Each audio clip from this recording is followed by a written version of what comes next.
friends, today we are in front of Purana Killa at Delhi. We shall be discussing about Mars here. Humayun started building the current structure and Sher Shah Suri completed it. Abdul Fazl, Akbar's historian, had mentioned that this was the place where the capital of the Pandavas, Indraprastha, stood. Many pre Mayuryan artifacts support a continuous inhabitation for more than 2500 years. Indraprastha, Pandavas, immediately take us to the Kurukshetra war. And all these three together remind me of one planet, that is Mars, the planet of war or the warrior god. Mars first finds mention in Aryabhatika. It's a treatise written by the ancient mathematician Aryabhatta. In those ancient days, mathematics and astrology were not two separate departments. They were one and the same. Mars is said to be the son of Bhudevi and Sri Hari or Narayan. The allegory for this is very beautiful.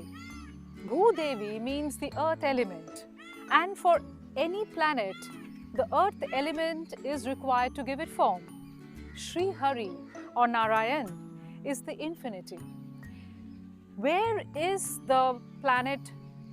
The planet is in infinite space. So it has to be a result of the earth element and the infinite space. Some also say that Kartikeya or Subramanya is Mars. Now Kartikeya was born as a Manas Putra of Shiva. Again, this allegory is very beautiful. Shiva is the infinity. Where do we see any planet in the universe? It is in the open, free space. And Mars also has a red color, which is very, very interesting because the actual planet Mars, if you see from pictures taken by astronauts who have gone out to outer space, the picture has a red color. Mars is called Lohitangya. So here we see science, mythology, astrology all getting mixed together and becoming one. Going back to the story of Kartikeya.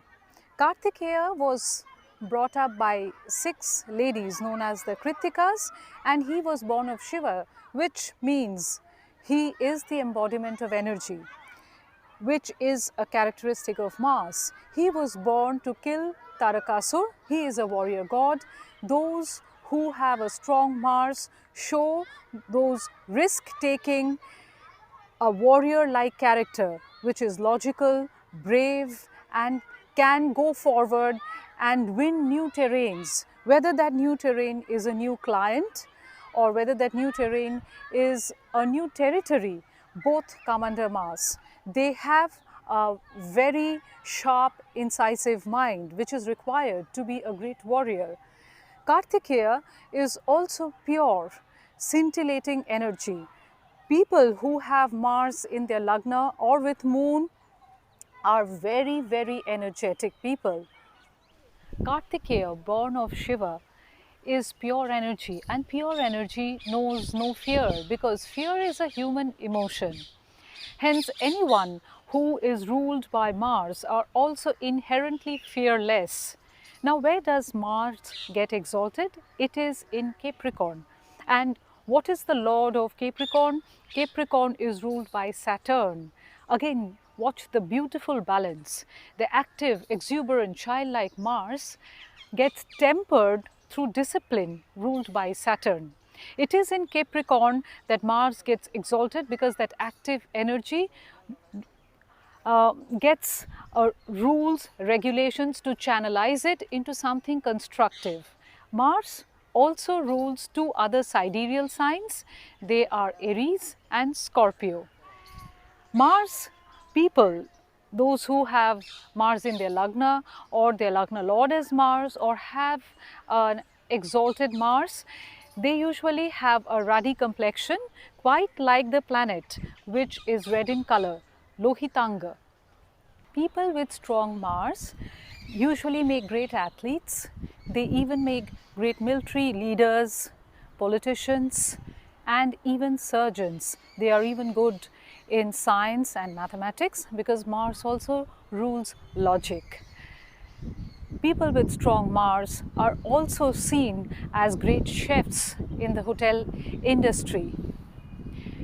And Mars in 1-4-17 sign from the Lagna, that is in the Vishnu Sthanas, will give a powerful Mahapurush yoga called Ruchak Yoga. We shall cover that in our other video for Mahapurush Yoga. For now, if you are liking our video, do not forget to subscribe it, like it, and share it with your friends.